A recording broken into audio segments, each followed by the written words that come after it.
Now I'm beginning to understand why millennials might be putting off things like marriage or buying a house or a car, why they're not into the stock market, why a lot of them are living at home. Turns out student loan debt, it's a big problem, and it's such a big problem that a lot of them are foregoing all of that. We have Charlie Gasparino here says they're just whining.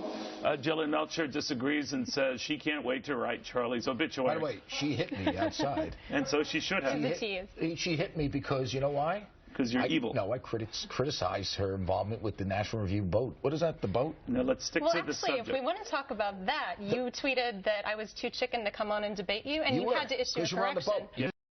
Well, I'm right here. I was on the Jillian, boat. don't get into this. He's going off topic, and he's brilliant at this. He's brilliant. I'm ready to hop right What I am asking you is, what do you make of this study that a lot of your colleagues of your generation are saddled with a lot of debt and can't do all the things that our generation just did? So I actually talked to the study's authors today, and they said that 56% was only looking at the 28% of millennials under 30 who have debt. So it's only looking at the 28%. Now here's what they're foregoing: buying a home, buying a car, getting married, starting a family. There's one more category, interestingly enough, and that's saving. In fact, boomers are the ones that have been delayed in saving by student loans, much more so but you forgot than millennials. There was a little footnote there that said they were too stupid to read the fine print. That you actually have to pay nowhere back. in that study did it say they were too stupid to read the fine print. I spoke to the guy. I spoke to the guy that did the study, and he said there's a little line on the bottom of it that says millennials were too dumb to read the fine print. That was not in that study.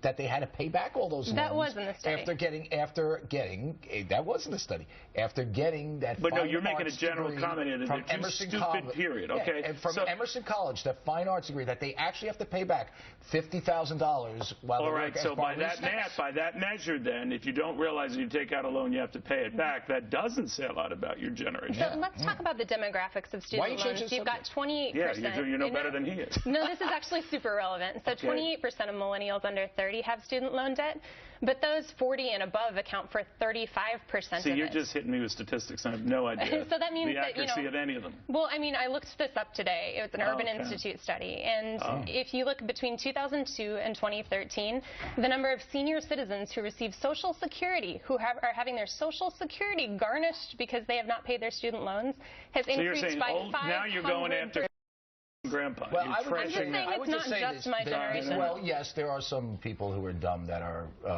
boomers. Not me, obviously. No, it's not. I would just say this: make 2 points. Number one, the most salient part of that study is the fact that millennials had no idea they had to pay back their debt, and that tells you something. Not all. Most of them, like a chunk of them.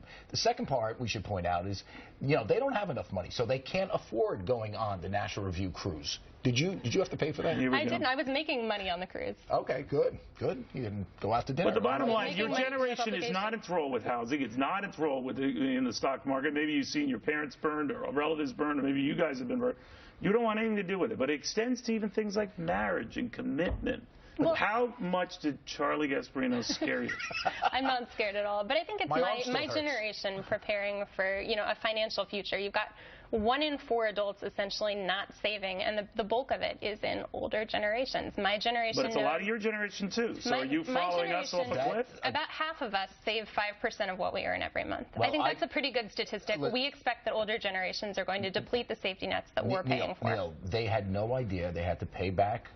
You're pounding the same theme. That's a minuscule element of a minuscule point. Huge element. You're saying that all millennials are clueless on paying back debt. There's a big chunk of them that are. And then they're so clueless, and this is what they do. In their self-interest, they vote for Barack Obama, who allows them to get away with it. We have already debunked this. Your generation was as responsible, if not more so. Well, there's a lot of stupid boomers, too, but you guys gave them Sorry, guys. Well, I wish we had more time. This is something that might be germane to both your generations here, this dust up over this Iran deal. Now we're hearing from Mitch McConnell, who was called on the president to apologize for equating lawmakers' search for answers on this Iran deal to supporting chance of death to America. In other words, linking the mullahs who have been saying death to America to Republicans opposed to this.